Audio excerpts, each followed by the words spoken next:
Welcome to another episode of Summer Showcase Northern Lights, brought to you by Current Bank and Upside. I'm Michael Washington, joined by my co-host Sam Shady. Today on the topics, we have the Toronto Argonauts, of course. Chad Kelly, does he come back? They have quarterback injuries. We have the Calgary defense. Are they still the best unit in the league? As well as various other topics and injury news as well.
Sam, my man, how you doing?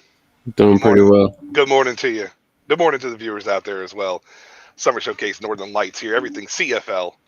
Uh, Topics of conversation, man. I don't know where you want to start, but we could start off with how about we start off with something basic and simple. Uh, Sounds good. CFL has named No Frills their official grocery partner.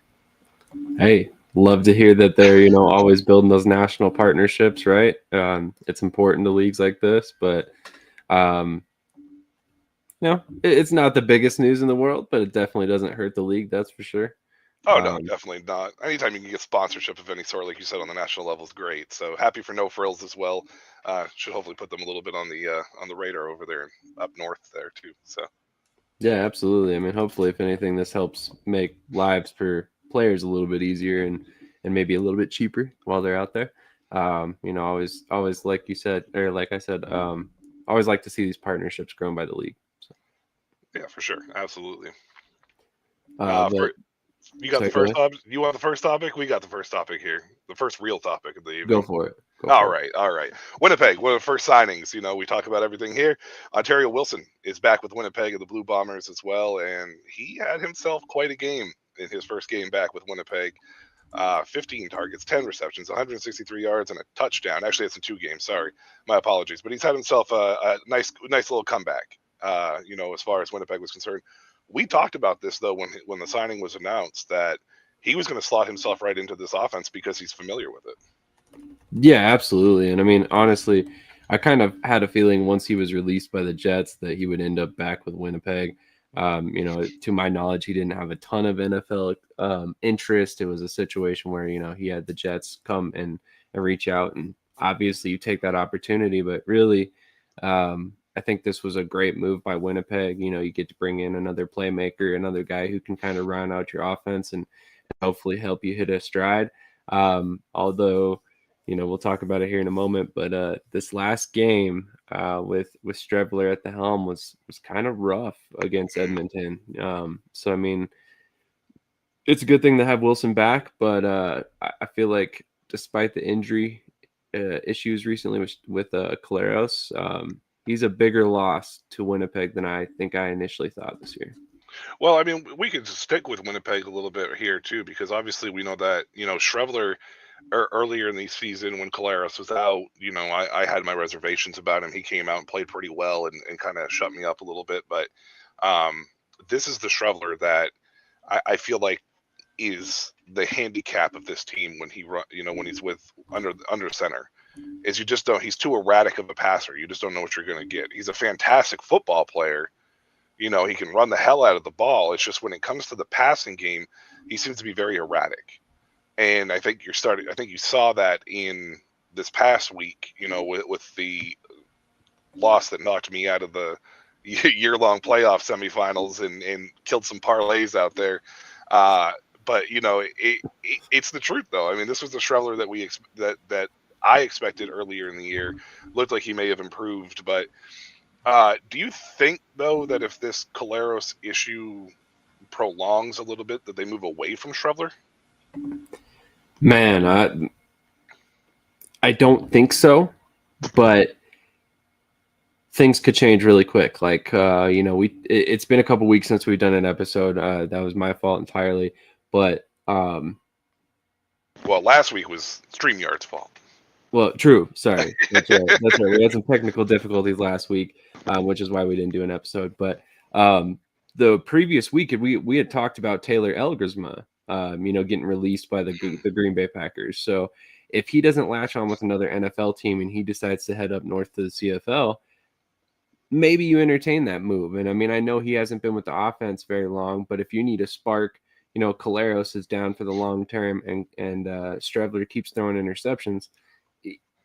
Why not give the young kid a shot, especially knowing that Caleros is getting up there in age and won't be there forever.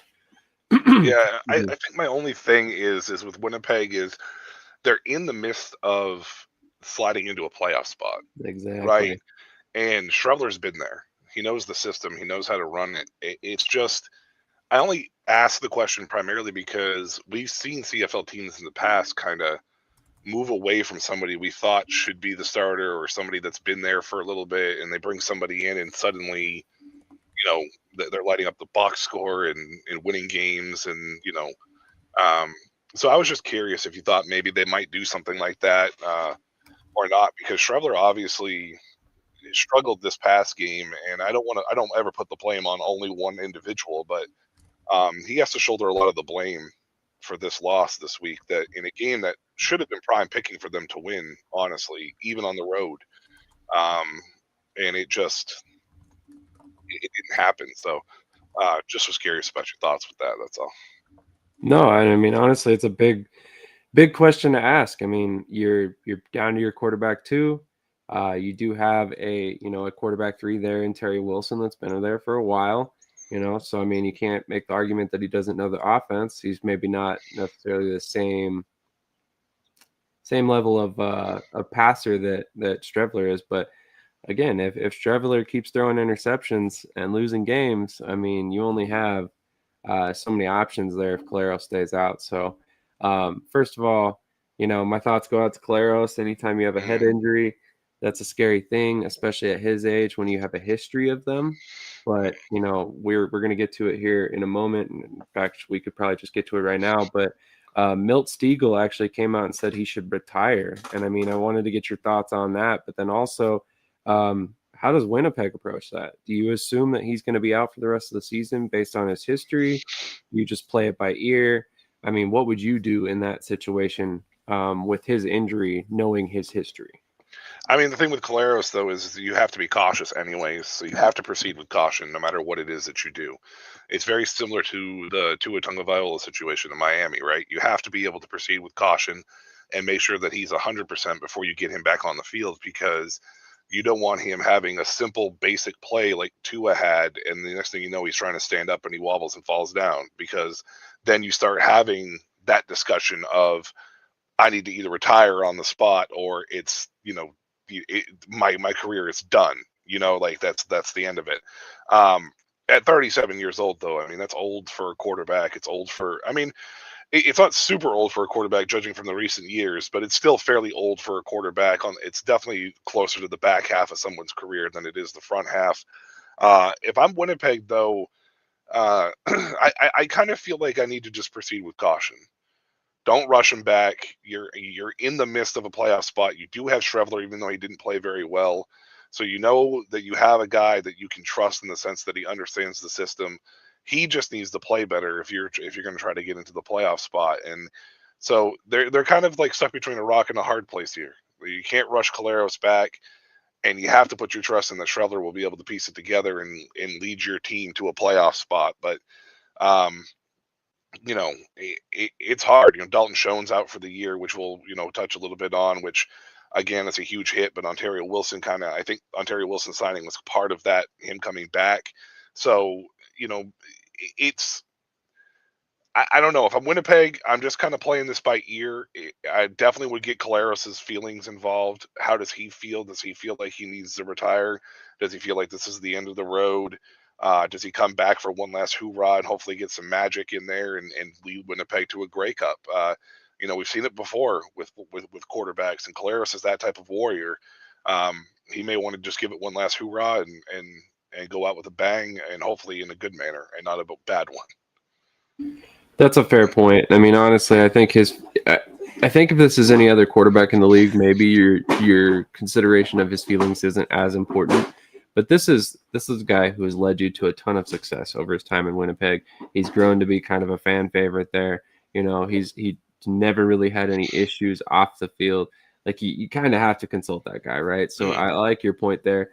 And really it does kind of depend on what he wants to do with the rest of his career, because if he feels like it's time to hang it up, and maybe it's just a gut check reaction, but you shut him down on the 6-game injury list at the least. You let him finish out the season and kind of try and reconsider his options, and maybe he decides to come back for 2026. But you kind of have to leave that decision a little bit up in his court as far as when he thinks he could be back, if ever. So that's honestly an interesting point and facet of this whole injury with him. And you touched on it a moment ago. Dalton Schoen being hurt is a huge blow to this offense, despite the fact that they just got back Ontario Wilson.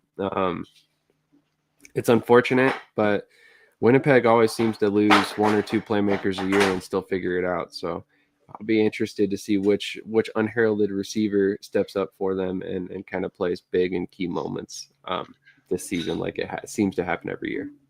Well, I mean, through 2 games, Ontario Wilson has had a pretty good stat line there, so he clearly has kind of filled in that role that Dalton Schoen, has done. Obviously, I think Wilson isn't as versatile as Schoen is in this offense. I don't think he can run the ball kind of like how we've seen Schoen do it in the past, but I think Wilson can be a difference maker from a standpoint of the short yardage passing game. I think he's a little more explosive as far as speed wise is concerned. It's just I don't think he has the capabilities, because I think he's a little bit smaller than Schoen, if I remember correctly, to be able to do that those little wide receiver jet sweeps and all that other random stuff that they like to do with Schoen. So it'll be curious how this will work out for Schoen in that sense. Caleros is, just echo that point one more time, real quick there. I think Caleros is a situation where we need to, or Winnipeg needs to understand and not panic.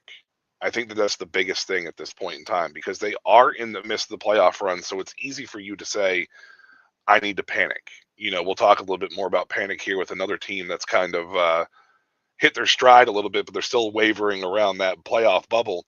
But, as long as the coaching staff, and they got a great coaching staff in place at Winnipeg, and as long as they don't panic and they don't try to do something stupid like rush Caleros back early, I think they will be okay and still be able to slide into a playoff run there, regardless if Caleros is under the center or not. I think Shrevler can lead this team. It's just going to be, he needs to play better, and I'm sure he knows that. So, yeah, I would agree. I mean, if you looked at him, several times throughout the broadcast, they kind of like looked closely at him when he was coming off the sideline or coming onto the sideline, or like when he was on the bench and stuff, and he looked frustrated.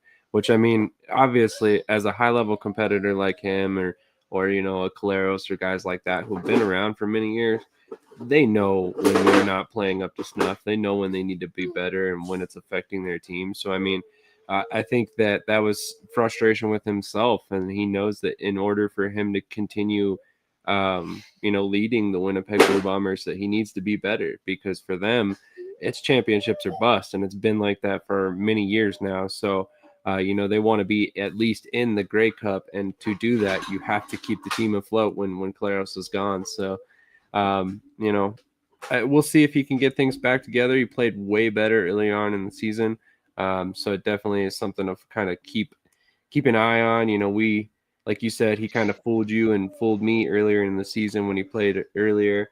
Kind of avoided some of the mistakes that he typically has in games, and this game they kind of reared their ugly head again. So, Mm. um, man, so this goes back a couple weeks, but I wanted to address this situation because we didn't get a chance to talk about it last week. But a couple weeks ago, um, man, I'm blanking who they played at the moment now. Was it Calgary? You're talking about the Jean Brissett play with Yeah, Toronto? No, I think it was Edmonton. Edmonton. No, Yes. no, no, that was last night. Sorry, No, Hamilton. Hamilton. That's Hamilton. what That's it it. was. Hamilton. That's it. I was thinking BC for some reason. I knew that wasn't right. So.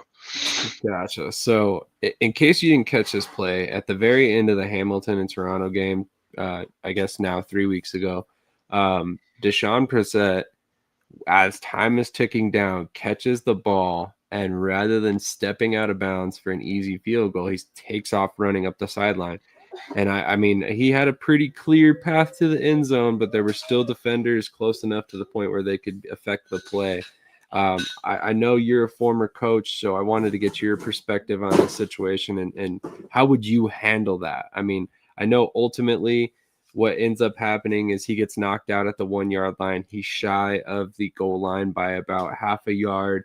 And luckily for him, there was basically a half a second or a second on the clock. So time hadn't quite expired when he gets pushed out of bounds, and they get to kick the field goal and win the game. But that was one of those moments where I think every fan was yelling at their TV at the time, "Get out of bounds, get out of bounds," and he just keeps running up the sideline as seconds are just ticking off the clock. I mean, how would you handle that situation? Well, I mean, let me be clear from a coaching perspective. Obviously, the way that you would coach this up, or at least how I would coach this up, is I would tell Brissett that he needs to understand a little bit more of an awareness standpoint. But as a coach, I'm not mad about the play, and I'll tell you why. For me, from a coaching perspective, I don't play for the kick. I watch enough football to watch teams play for kicks and miss the kick and go into overtime and lose the game. As a matter of fact, it happened yesterday. Happened yesterday twice, to be honest with you, at the college ranks. And I know college is a little bit different because they're not professional kickers, but still, it's you don't play for the kick. That's the reason why you don't do it. We see it at the NFL level. Last week, Cleveland the Browns played for their kick to put them up 19-17 against Cincinnati. It boinked and missed wide right. They lose the game. So I don't hate the Brissett play from that perspective. However, he needed to be more aware as far as the clock is concerned. Look up at the clock, look up at the scoreboard, see where you're at. If you're at the 3 yard line, instead of you go and try to make that two extra pushes for those 2 yards, step out of bounds then with 1 second left. He got lucky that he got out of bounds where he did, but if he had not gotten out of bounds, obviously this is a different conversation, right? From a coaching perspective, you need to be more aware on that front. Am I mad about the play? No. Again, it's just one of those situations where I don't like playing for the kick. If you feel like you can score a touchdown, go score a damn touchdown because you could just seal the game and have it be over with, right? It, but there is the backside of that too, obviously. So you need to make sure that you're at least, understanding and being aware of your circumstances around you. No harm, no foul in this case, but I don't think it's a coaching issue. And as a coach, I think the only thing that I'm having a discussion with him is just be more self-aware as to what the circumstances are if that ever happens again. And it happens often. So just make sure you're at least understanding of everything that's happening around you.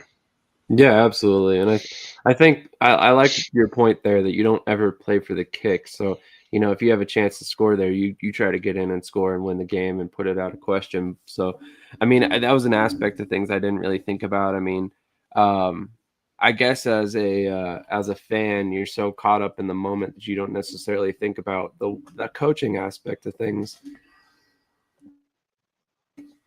Excuse me. To that effect, you're not necessarily thinking about the fact that the guy, might have been coached. Like if you have a shot for the end zone, you go for it. So um, that makes a lot of sense. That makes a lot of sense. But I can't imagine the emotional roller coaster Brissett went through, thinking he won the game because he thought he crossed the plane of the goal line. Because I think he hit the pylon with the ball, if I'm not mistaken, after he kind of flew out of bounds. So he thought he scored, and then Three Down Nation actually pointed this out. So kudos to them. I did not catch this at the time, but one of his teammates runs up to him and starts kind of like giving him the business, yelling at him, and it's because he didn't step out of bounds, and he thought he lost the game. So luckily for Brissett, everything works out. Toronto kicks the field goal. Ultimately, they win the game. And now, that made it a 2-game win streak and carried into this past week, which we can talk about at this point. But just thought it was an interesting play that we didn't get a chance to discuss last week. And it was something that I've only seen it a couple times in my football watching career, I guess you could call it. And it really, every single time, it's just one of those situations where you're kind of yelling at the screen, kind of trying to tell him what to do, and he's still kind of just trotting down the sideline. So it was interesting to watch unfold.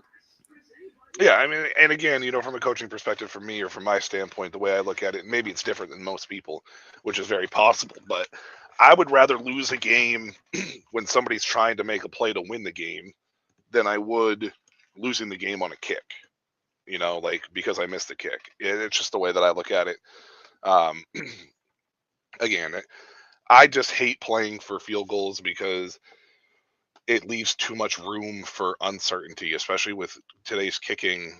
Like yeah, they're kicking further and longer, and they're kicking the ball harder, but it's just there's no guarantees with a kick. So if you feel like you can get a chance to make a play, go make that play, and live it up, and if you don't make it, live to fight another day.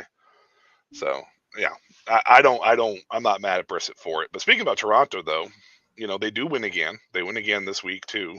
They're on kind of a little bit of a hot streak. We were talking a little bit before we came on air. That's what, 3 games in a row now that they've won. So, however, Nick Arbuckle, the guy who has been the the target of some criticisms from us here throughout the year, and rightfully so, to be honest with you. But he's kind of hit his stride a little bit, and now he's hurt after leading the Argos, to a little bit of a win streak and kind of a little bit of a bounce back here. Jared Dagey comes in this week and wins the game for Toronto. We've seen Dagey have success before in Edmonton. Uh, my question, Sam, though, comes from this is with Toronto kind of hitting their stride here later in the year, they're still on the playoff bubble, so they still have a chance. They have a very difficult schedule coming up, and it's a CFL, so anything can happen, as is proven every week. Do they rush Chad Kelly back though to try to secure a playoff spot in this sense, or do they stick with Jarrett Dagey? Because we're at this point where it's kind of the point of no return for them. They got to figure this out if they're going to try to make a playoff push. So that's my question. Do you think they should rush back Chad Kelly, who you said off camera is week to week right now, and maybe bring him back a little bit sooner, or do they roll with Dagey, who was impressive enough to get a win this week? This is a hard question to answer because I mean, realistically, it's a 2-part question. One, how intelligent is it to rush Chad Kelly back from a broken leg? And where exactly is he in his recovery, right? So he's week to week. He was activated from the 6-game injury list. So he's obviously trending in the right direction. I would imagine, he's probably maybe another week or two away from playing. You look at your next couple games, you've got Montreal at home in week 16. You're on the road against BC in week 17, which is not the most difficult opponent currently. Um, I think I might have to roll with Jared Dagey, Yeah. until Chad Kelly's 100% at this point. I mean, especially if Arbuckle's down long term. It's a situation where I think he started a lot of, Daggy has played plenty in the CFL, so this isn't necessarily an inexperienced guy stepping into the lineup and playing for you. This is a guy who's been there and done that, and there's a whole reason why he's on the roster, right? You decided to bring in that veteran presence rather than roll with a guy like Tucker Horn as the 3 here. So um, I think I think that's got to be the move right now if Chad Kelly's not 100%. Now, I would probably still dress Kelly as like the emergency quarterback. Maybe call up Horn, have him as the QB2 and the short yardage guy. Have have Daggy start, and then have Kelly as the emergency quarterback. But um, yeah, I think you give him another week or two, and then it's got to be full steam ahead with him or Arbuckle, and you just got to lock in and hopefully continue this win streak because it's a, like you said, a tough schedule coming up here. Really, the next 2 weeks might be as easy as it gets, and Montreal is not an easy out. Um, the week after that, you host Hamilton. You've got Saskatchewan on the road the next week after that, and then Calgary on the road the week after that, and then you finally have another bye in week 21, which I mean that's a long way away when we're currently just finishing week 15. So yeah, it's got to be Daggy for me. And I think he can kind of weather the storm here for you if needed. I think for me, from a standpoint on this perspective, is Chad Kelly is he's been we spent a lot of time talking about him this year because Toronto has kind of mishandled his injury basically since the start of the season, or we assume that they have. They really don't seem like they've had a plan with his injury as far as when to come back, like his progression. There really hasn't been a lot of transparency involving his knee and where he's at physically himself, right? He's week to week. He's off the 6-game IL list, which is fantastic for Toronto fans if you're an Argos fans. And I think one of the biggest things from that standpoint is then comes down to where is he at? Now, it's very similar to the Calera situation. I think you have a conversation with him. Find out and get his honest opinion. Talk to his doctors, obviously. Find out to the team physician, all that stuff. Find out all of that things because they are a playoff bubble team. I'm not in the fandom of rushing people back. I saw it destroyed RG3's career when he was with Washington years ago. It doesn't feel like to me that it's something that ever really truly benefits a team when you rush somebody back. So I would like to see Chad kind of, in this sense, slowly trek. Find out. Find out after these one or two next games, depending on what the Arbuckle injury is. Do we know how severe the Arbuckle injury is? Do we know at all? Have we heard? I have not seen. All I've seen so far is that it's a lower body injury. So, Okay. if we're speculating a leg or a knee, that's probably a couple week injury at a minimum. Okay. Yeah. So I mean, you have a few weeks here. I would say, I think you could probably sacrifice the next 2 games with Deggy. See what happens. If you come out 0-2, then obviously make a change. Then start having a serious conversation about bringing Kelly back. If you win your next one, it puts you in a better position. You can maybe afford to lose the one the week after that. I don't think. I think this next game is going to be the telltale sign because if Daggy ends up being the starter and you lose, I think you have to have a conversation to bring Chad Kelly back. If you win, I think you can wait one more week. I think you can roll out Daggy for the second week. That's pretty much how I would tackle it from a coaching staff standpoint, because I feel like it would be much easier to gauge where you're going to be after this next week, because that will be the telltale sign of can we win with Daggy? Because if you lose next week, you can't afford to lose the week after. So I think this next week coming up is going to be the way that I would tackle it. I know it sounds like a cop out answer because it's just like, oh, week to week, one game at a time. But long term perspective and planning, you have to kind of look at it from a standpoint of this next week is probably more important than any of the other weeks left on the schedule, because you need to make sure you can win with Jarrett. And if you can't win with Jarrett, then you need to have a conversation about possibly bringing Kelly back sooner than you probably would have hoped, honestly. Couldn't have said it better myself. I mean, honestly, that's got to be the way you approach it. And if Arbuckle or Kelly can come back soon, then that's even better. Then you know you've answered some questions about Daggy, and you can move forward accordingly. So I'll let you take the next topic here. But actually, let's hit a quick commercial break. We'll come back, and then we'll discuss the next one, which is kind of a groundbreaking partnership, which we'll get to shortly.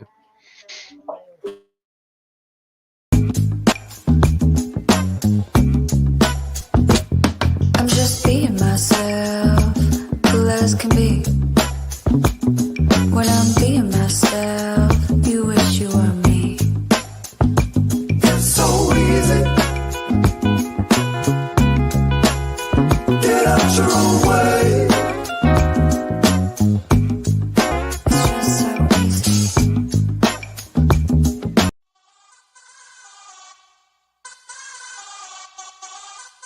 This is Current. It's the card my parents used to pay me for mowing the lawn, running errands, and doing well in school. This is the card I used when we got the idea to make our own clothes. And we spread the word, drove downtown, and sold everything we made.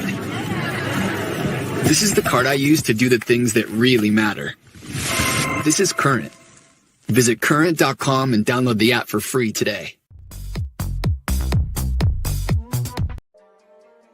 Cool McCain. You thought you wanted Gunther against Chad Gable, but you didn't. And I'm going to tell you why. Chad Gable would take everything that Gunther's done and bury it. The Playmaker. It was on site. AJ Styles walked out there, seen LA Knight. Oh, okay. And then LA Knight hopped out the car. Let's go. Break down everything in TNA, AEW, and all of the WWE programming. Join these two kings, monarchs of wrestling, live every Monday at 6:30 p.m. Eastern, 5:30 p.m. Central on the Play Caller Sports Talk YouTube channel.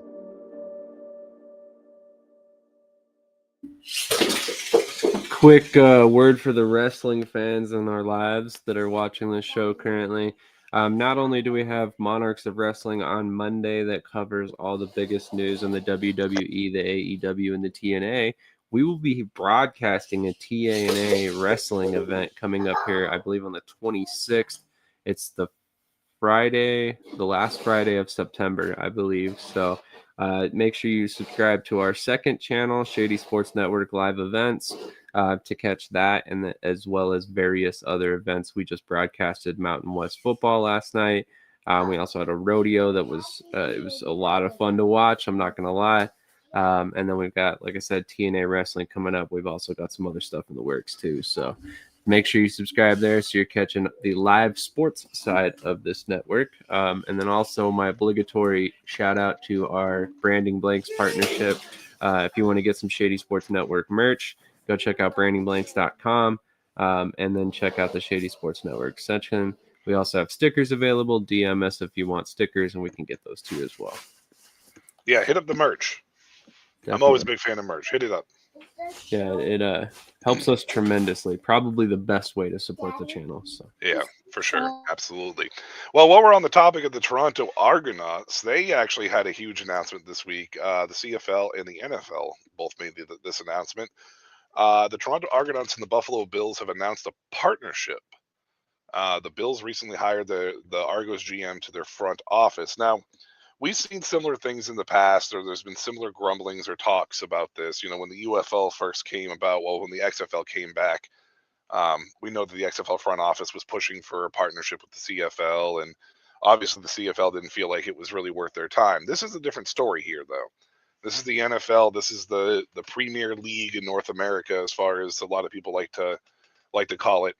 A lot of eyes on this as well. Now, people know about the CFL, but people don't really ever give the CFL a chance. This situation, though, kind of brings a whole different set of eyes to it, in my opinion. And I think that this could be a beneficial for not just the Argos in the CFL, but believe it or not, I think it'd be beneficial to the Bills too.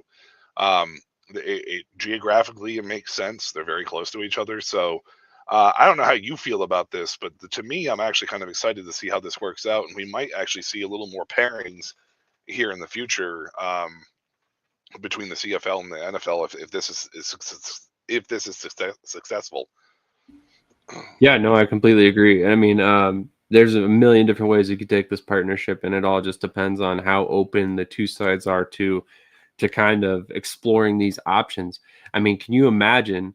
I mean, the NFL is promoting this international series of games. What if you went and played a game in Toronto Argonauts Field? Vice versa. What if the Argos came down to America and played a game in the Bills Field? Maybe it's just a one-off event, one time. Stuff like that can definitely go a long way towards growing both leagues. I know we often look at the NFL like there is no other way they can promote their game, but this is a way. There are a ton of fans of the NFL in Canada. I mean, it's no secret. So the Canadians love their football. They love the CFL. They love the NFL as well for different reasons. So, I mean, this is definitely a situation where I think it's a good partnership for both sides, and really could revolutionize how we kind of look at these two leagues as quote unquote competitors. But I also wanted to point out that I thought it was kind of funny, or not funny, but it kind of fitting, I guess you could say, that very recently the assistant general manager from the Toronto Argonauts jumped over to the Bills, and he's a pro scout, Vince Madry. He was the assistant general manager for the Argonauts. Like I said, he jumped over to the Bills, I think in 2024, and took a pro scouting role. And this has now come about since his time there. So I'm not sure how big of a hand he had in that, but I thought that was kind of an interesting wrinkle to it. And did you watch the announcement of this partnership? I didn't watch, but I saw clips of it later on or whatever. But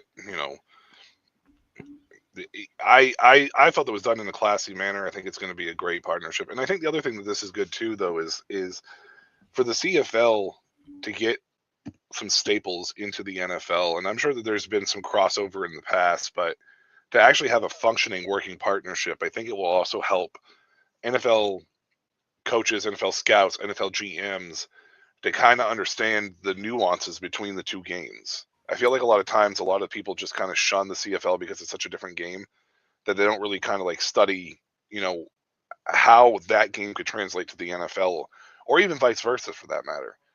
And I think in this situation, I think that this gives the NFL at least a little bit more of an understanding to some of the nuances and some of the changes and how different the game is in the CFL, to really kind of like actually sit down and kind of study it. And you might be able to pinpoint some really, good playing individuals from there that translate really well. So it'll be interesting to see if that's actually the case or not. I mean, they're football guys, they love football as much as we do. So even those nuances, they probably already know about it. But I just wonder if sometimes the CFL kind of gets shunned a little bit for talent purposes because the game is so different, that they're not really looking in that direction. I think you would be crazy to think it's not the case. I mean, you look at the numbers that come out of the UFL every season, and it dwarfs anything that happens with the CFL. And maybe that's because they're slightly different stage of players. Typically, the CFL players are a little bit older. They're a little bit more resigned to the fact that they may not make it back to the NFL, and they're looking to go out and make as much money as possible. And the CFL presents that opportunity, whereas the UFL is a set pay. You're not really going to make any more than what the league pays, no matter how long you've been there. So that is one facet in this that I think is a clear prover that that's the fact of the reality here, that the NFL kind of does shun the CFL, and not necessarily intentionally. It's just so different, and the timing of the season. So it's strictly guys you'd be looking at in the off season. But another facet of this that you didn't really touch on just now is the potential offensive carryover. We've already kind of seen teams like the Chiefs and the Bills, for instance, that have kind of incorporated different concepts to motions, pre-snap motions and stuff that they do that are kind of CFL-esque. So I would like to see a lot more of that as well. And I think this opens up, again, so many different avenues to where this partnership could grow and really benefit both leagues.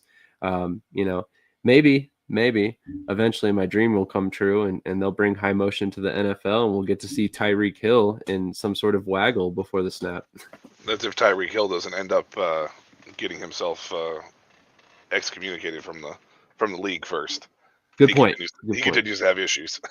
Yeah, no surprise. So, yeah, no, not at all. Yeah. I don't have anything else for Toronto, but can we move on to Calgary real quick? Because I do want to talk about this a little bit because that's my team and I definitely have some definite thoughts involving Calgary. Yeah, Absolutely. so the defense gave up 31 against Edmonton. This was 2 weeks ago. Calgary didn't play this week. And the question is are they still the best unit in the league? And, honestly, I don't think so. It's interesting because their numbers suggest that they are. I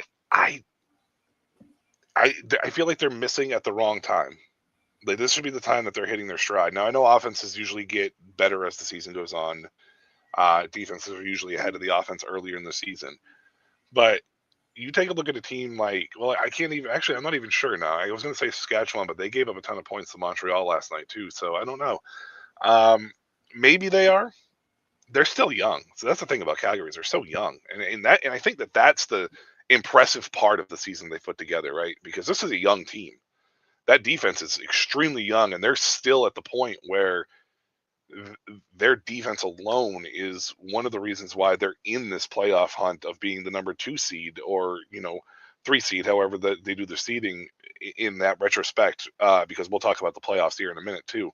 But I don't know. It's hard. I still think Saskatchewan might have the better overall balanced defense. But I think Calgary is definitely still one of the better units in the league. It's just giving up 31 to Edmonton, and I know Edmonton is one of these teams that's always like this. Like they're always up and down on the chart. Like the one week they're really great, next week they score 10 points. But it definitely makes you wonder if there's some cracks in that armor on the defensive side of the ball for Calgary, especially giving up 31 to Edmonton this late in the year. And they got beat up pretty bad in that game. Edmonton kind of dominated that game from the jump. So hopefully that's not the case for Calgary. Hopefully they can bounce back this week. We'll have to see what this week brings for sure. Yeah, absolutely. For the record, those stats that I pulled up, that was before the Edmonton game, so they have since slid a little bit downward. Just for anybody who was watching, I apologize. I should have updated the graphic before the show. Did not get a moment to do that. But on another note, honestly, I think, like you said, what Calgary's been able to do this so far this season should be really inspiring for the Stampeders fans because they are a very young team top to bottom. They have veterans in key spots, as we've discussed before, Vernon Adams being a big difference from last season to this season. But at the same time, you've got guys like I'm blanking his name, Damian Alford. Mm-hmm. You've got guys like, is it 14? That was the offensive lineman they drafted in the first round. Yep. They've got him as well on the offensive side of the ball. So, it's not just on defense that they're young. They've got so much talent that came in over the past, season and a half, and they were able to turn it around this dramatically so fast. I've talked about it a lot this season, and then they've surprised the hell out of me because I knew they were going to be a much improved team, but I did not think to this point. I expected them to catch on late, probably finish around 500, but man, they came out the gate firing, and they've been winning games ever since. But I think this game against Edmonton is kind of an interesting case study because Edmonton's also on a little bit of a streak recently. Cody Fajardo entered the lineup. They've been winning games a lot higher clip than they were with Trey Ford. As much as I hate to say that, I would love to see Ford find some success. But So, I mean, ultimately, I mean, they're playing pretty well as of late. They put up a lot of points as of late. They've had a couple fluky games where they didn't do well, but I mean, I think it might be nearing a time when we have to look at Edmonton a little bit different as CFL fans, and they're not just going to be, the bottom feeder pushover that they have been in years past, because they've definitely played well. And one thing that I wanted to throw out there as well is, I mean, this game in particular, um, against Edmonton was, against Mark Killam, your former coach. So, I mean, if anybody is familiar with how you operate and familiar about the strengths and weaknesses of the team, despite the turnover year to year, I mean, it's him. So, I think that plays a little bit of a factor as well. Yeah, and Calgary has been, and going back to Edmonton, like you were just saying, like they're on the cusp of being one of those teams that you have to start taking a little bit seriously in the sense of who they are and where they are. And I think Cody Fajardo has been a big part of that. And it honestly makes me wonder if they made a mistake starting Trey Ford earlier in the year. As much as I hate that, because Trey is a guy I think we all kind of are rooting for. He's a dynamic player with the ball in his hands. It's just the quarterback nuances, and I don't know if it's a coaching perspective or if it's a his perspective. We talked a little bit about some grumblings that we heard earlier this year about him not necessarily putting the work in the way he should be doing. If that's the case, then he doesn't really have anybody to blame but himself. And Edmonton honestly probably made a mistake not rolling with Fajardo, who always seems to be prepared. Even though Fajardo's overall box line is not the best in the entire world, it's still effective enough, and he's been able to win games in important games. So, yeah, who knows what the case is with Edmonton, but as far as Calgary is concerned, uh, they're young. I don't expect them to be flawless by any means, but they are a dangerous team across the board, regardless of this loss to Edmonton 2 weeks ago. Absolutely, absolutely. It's been an interesting season. It's just when I think I have a beat on how every game's going to play out.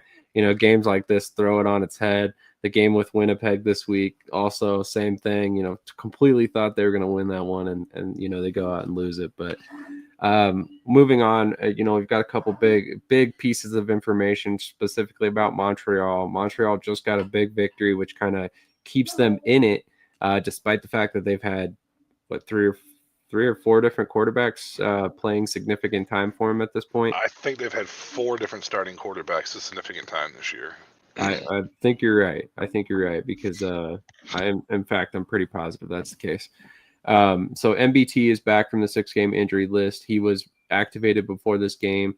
So hopefully we see him back in the next couple of weeks. But also they signed Eno Benjamin. He was previously with another team. They released him early on in the season, and now he lands with Montreal, which I thought was an interesting addition to their backfield because of some of the moves they made this offseason. But it'll be interesting to see if he's got any impact at all. I mean, it's late in the year. Do you see him being inserted right away, or is this a move to just add depth down the line?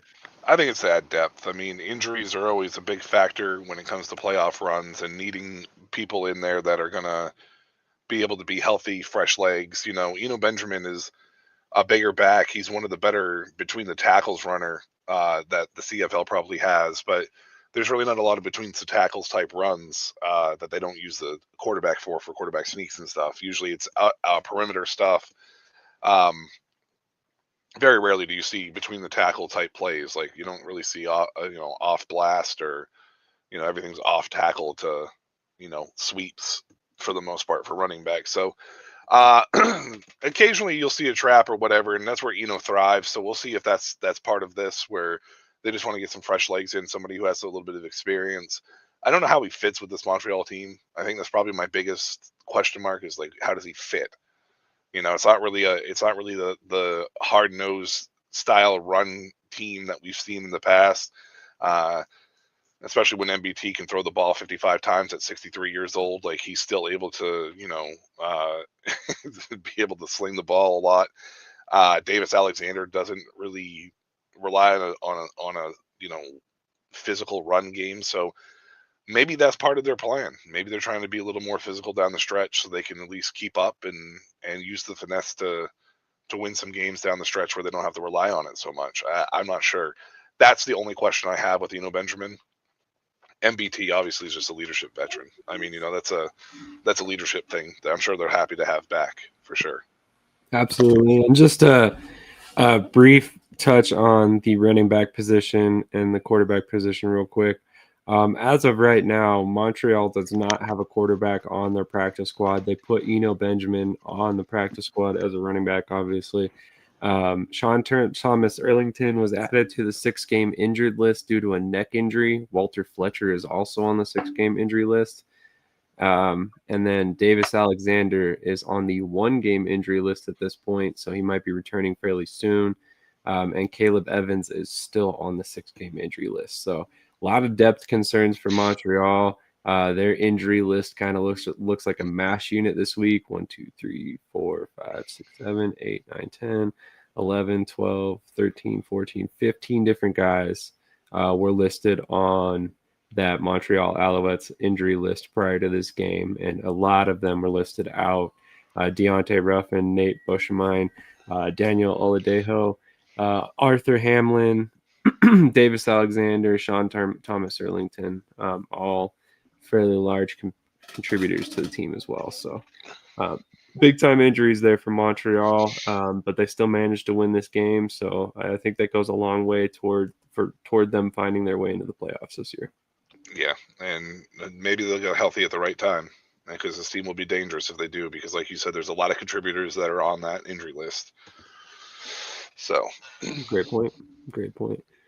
The next big piece of news, and probably the last piece of news we'll actually discuss outside of some injuries, Saskatchewan clinched a playoff berth despite their losing.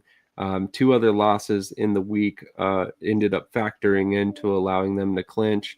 As of right now, they do have the best record in the league at 10-3. They are the number 1 seed in the West Division. So Calgary's got some work to do currently to get ahead of them if they want the number 1 seed. Hamilton looks like they've got the inside track in the East Division. And then you've got Montreal. Really, everybody's still in it. So you've got Winnipeg, BC, Edmonton. Winnipeg and BC are at 6-7. Montreal's at 6-7. Edmonton's 5-8. Toronto's 5-8. Ottawa's the worst record at 4-9. So I mean, realistically, it's still going to be a couple weeks till any of these teams are completely eliminated. Yep. So we're primed for a pretty solid stretch run down the season here for some competitive games because every one of these teams wants to find their way in the playoffs. It's been proven time and again that you don't have to be the number 1 seed or the top team in the league to go in there and win a Grey Cup. But are you at all surprised to see that Sask is the first team to clinch and on a week they lost, no less? I mean, on a week they lost, sure, but overall, no. I mean, they've been the best team in the league all year long. I mean, they've been the most consistent, the most steady. 10-3. That shows you right there. Alone they were 10-2 leading into the game. That they were easily the most balanced team. They've won close games. They've won blowout games. Coach Mace has this team playing probably some of its best football all year long. Like, it's crazy. It's basically been since week 1 for the most part that this team has been at a high level. So I'm not really surprised that they're the first team to clinch. I am a little bit surprised that it was Edmonton and Winnipeg as the reasons why they clinched in comparison to, Ottawa or something. But, Ottawa obviously being last right now, it's going to be an uphill battle for them. I think out of everybody that you listed that's on the outside looking in, Ottawa's the least likely to make the playoffs right now. Very weird year for Ottawa, by the way. I know you're the Red Blacks fan, but a very strange year for Ottawa. But yeah, so I mean, I'm not surprised that it's Saskatchewan. They're going to probably be the most dangerous team, and they were my dark horse candidate for Grey Cup consideration, and they look like they're well on their way to getting there. I mean, obviously the playoffs is a different story. There's still a long ways to go, but they got the team to do it if they're going to ever do it. That's for sure. I would agree. I mean, this is their year. I mean, you've got the veteran quarterback, the guy who's been there, done that. Um, if you don't do it this year, it's going to be quite the challenge to keep this team together next couple seasons as some of these guys get a little bit more expensive, and ultimately start requiring a little bit more money to come back. So, this is kind of their window. We'll see how long it can definitely it can stay open. Trevor Harris is definitely getting up there in age, but we've seen him and Caleros and other guys kind of push back the hands of time. So we'll see. We'll see. It's definitely been an interesting season for Saskatchewan, but they definitely look like a Grey Cup contender. And on the note of Ottawa, yes, it's been a very odd season. I know we've had a lot of injuries. I know there's some extenuating circumstances and stuff around the team, but it just feels like it might be time for a coaching change again. And I, as much as I hate to say it, I would blow out the whole staff. Just completely start fresh. I think you bring back Drew Brown. I don't think Dustin Crum cuts it as the quarterback too. We need to get somebody in there who has some experience, or at least a young guy that we believe can come in and eventually take over for Brown, because he's been injured a lot this season, every other week, it seems like. So, in fact, he was out this past game. Dustin Crum started, did not play very well. We lost the game. So it's just been one of those situations where, last season it was good enough. This season so far has not been. Injuries have played a factor, but I think this boils down to coaching. You've got a quarterback you've been developing in this system, in this team for years, two of them actually, and Tyree Adams and Dustin Crum, and neither one of them are prepared to step in and win games on a consistent basis at this level. So it's tough to watch, but I think that there is hope. There's a lot of talent on this roster, so I think you get the right coach in there, and figure it out from there, and maybe in 2026 you can be a playoff contender again. Yeah. I mean, Ottawa definitely on paper, has a ton of talent. They're definitely right there as far as on the cusp of. They just need to find a way to glue it together. Injuries have been really, really, really brutal for them the last few years too, so that doesn't help anything at all either. So, maybe you're right. Maybe blowing up the coaching staff is the way to do it. So. We shall see. I wouldn't be angry if we got anybody from Calgary's coaching staff right now, Winnipeg, Saskatchewan. I don't have a whole candidate list off the top of my head, but there's a couple different coordinators that looked really good this season so far. So I'm sure there's going to be some hot names this offseason, which I'm sure we'll discuss as the season starts to finish up. But I'm going to pull up the injury list. There's a couple key injuries that really kind of affected these teams. We're not going to get too deep into this.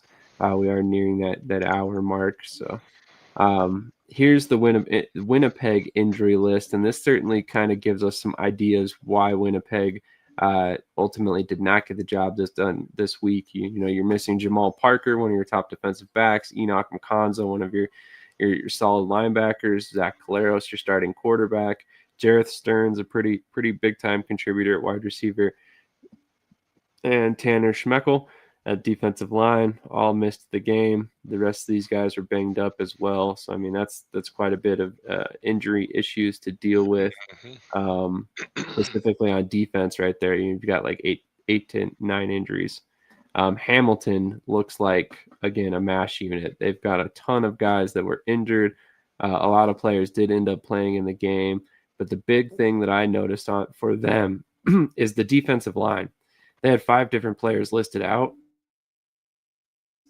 And I don't know how they're doing this season, but they plugged in a guy in Philip Osai, who was assigned to the Eau Claire Logjamers at the beginning of the season, Axemen at the beginning of the season, before signing with Hamilton. And, he's produced 3 sacks at this point, playing pretty well as a rookie. So Hamilton just seems to keep finding pass rushers. Down here, Drew Brown ended up missing the game. We also had multiple other injuries where guys were out. So another thing where Ottawa's dealing with some injuries, but you could tell right there that list is not nearly as bad as some other teams. I was going to say that list is much smaller than it had been for most of the year. That's for sure. That absolutely. I mean, that's one of the big things is they have been really banged up. BC, couple injuries, nothing major here. Jalen Edwards Cooper was out. Kamiko Toure out. Too far there. Then Edmonton. Most of these guys ended up playing. So I mean, really, the main ones here are primarily on Winnipeg. And primarily the quarterback situations on teams here. As we talked about before, Montreal, bunch of banged up quarterbacks. So that's really kind of going to be the thing to watch as we go throughout the rest of the season, is see if some of these quarterbacks come back, when and if, I guess I should say. Yeah, we'll have to keep an eye on the transaction list too. But people signing as they added depth. Like the Benjamin signing and stuff like that, because I'm sure we'll see an influx of that moving forward, especially once we start getting into these later games and make the playoff push. So, absolutely. So let's look at next week's games. We will give you guys our. Well, I guess we can't give our bets because the lines won't be up yet. We'll just look at the games, do predictions real quick, and then get out of here for the day. Yeah.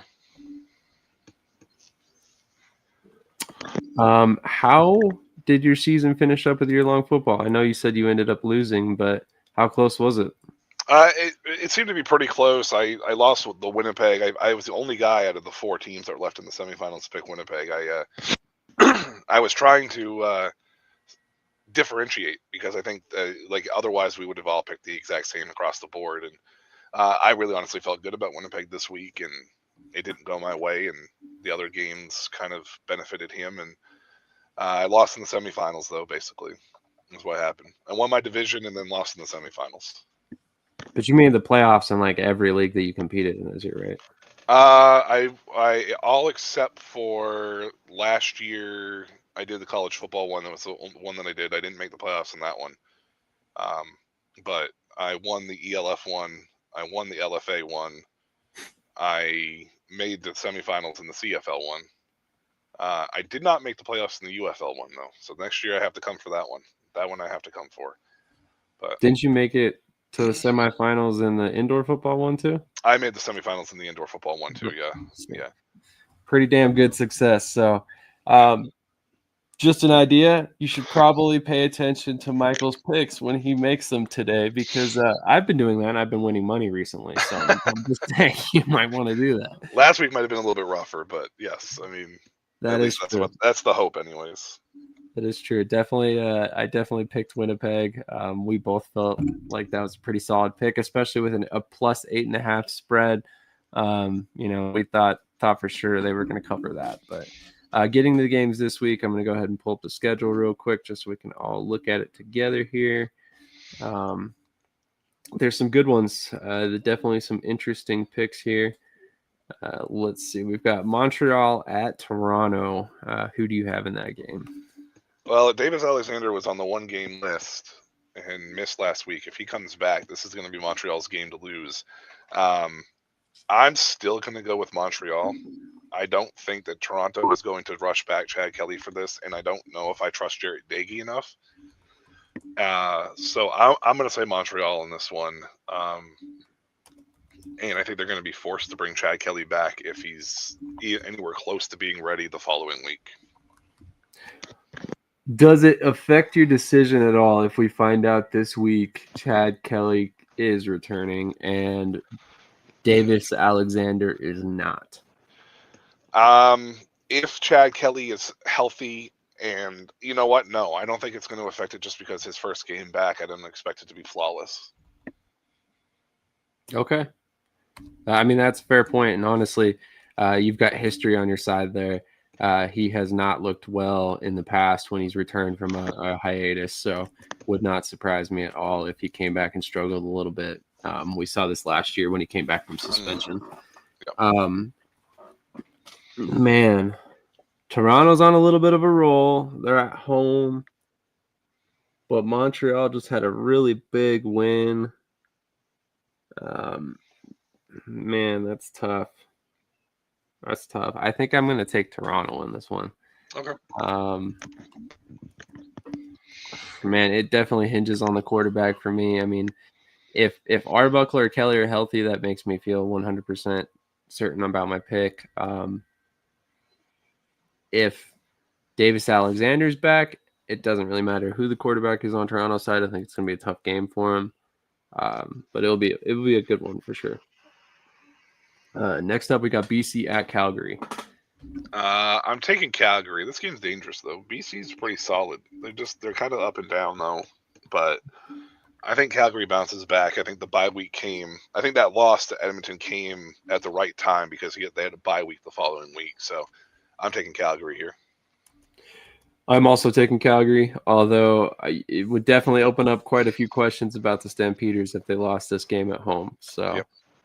BC is a good team. It would not shock me if the Stampeders lost to BC. I mean, obviously they've got one of the best quarterbacks in the league, but I do think Calgary ultimately is going to bounce back after that loss to Edmonton. Me too. Winnipeg at Ottawa. Winnipeg.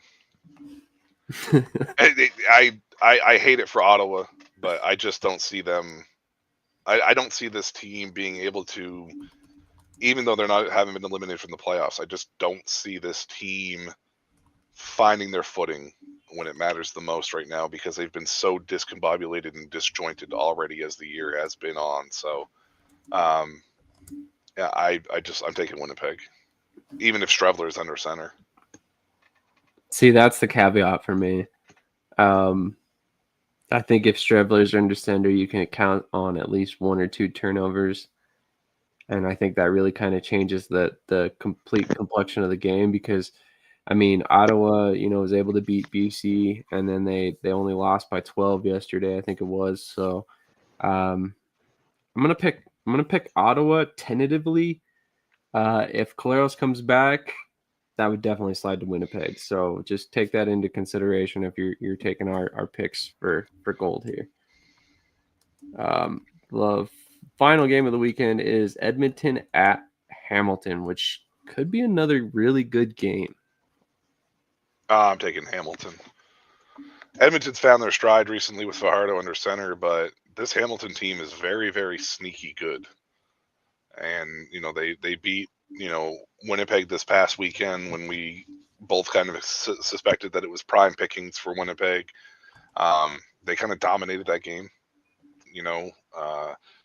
It looks like, Bo Levi has kind of found his stride for the most part. Hamilton seems to be fairly healthy across the board. They don't really have a ton of contributors that have been out. This team could be a dangerous team moving forward, and it's a team that nobody's talking about, and that's Hamilton. Really, if you follow any CFL, trends or threads of any sort, nobody's really talking about Hamilton being an actual legitimate Grey Cup contender. And right now, I think they're in the third best option, behind Calgary and Saskatchewan. And, you could even maybe put them at 2 ahead of Calgary, depending on who you are. So I'm taking Hamilton here. I don't think they let Edmonton get the better of them. I think I actually am going to go the other direction on this one. There's a couple things about Hamilton's defense that kind of make me wonder. They are one of the least efficient teams in terms of first down yardage given up on the run game. So obviously Edmonton runs the ball a lot, so that could definitely become a difference maker in this game. Obviously Hamilton's a really good team. Would not surprise me at all if I'm wrong on this pick. But I could definitely see a situation where Edmonton steals a win here because they're just so dedicated to the run. But I don't trust Edmonton's defense. Last week was proof of enough for me to not trust them again. That is fair. That is definitely fair. So yeah, I mean, that basically wraps up our picks for the day. Is there anything else, final thoughts wise, you would like to discuss before we get out of here? Nope, not really. I think I'm all set with everything. I think it was a great show, and we had covered a lot. So for 2 weeks worth. No doubt. almost forgot which team I picked there. For everybody. You went 3 picks against me. This is true. I did. Where did you finish in the year-long CFL pick'em? Probably pretty low. I don't recall making the playoffs, but in fact, let me pull it up real quick. I was just giving you shit. But yeah, definitely. I did not have the kind of season in any other league that I really wanted to have. That I had decent success when it came to, you know what? Actually, I'm not in the CFL pick. Oh, you're not in the CFL one. You would have won the UFL one had you realized what you were just picking blind all year long and didn't realize it, and then the playoffs hit and it came back and bit you in the ass. But you probably would have won the UFL one. It's very possible, and I was doing pretty good in the indoor football pick'em, and then it kind of fell apart for me then at the end. But it's all good. It's a lot of fun.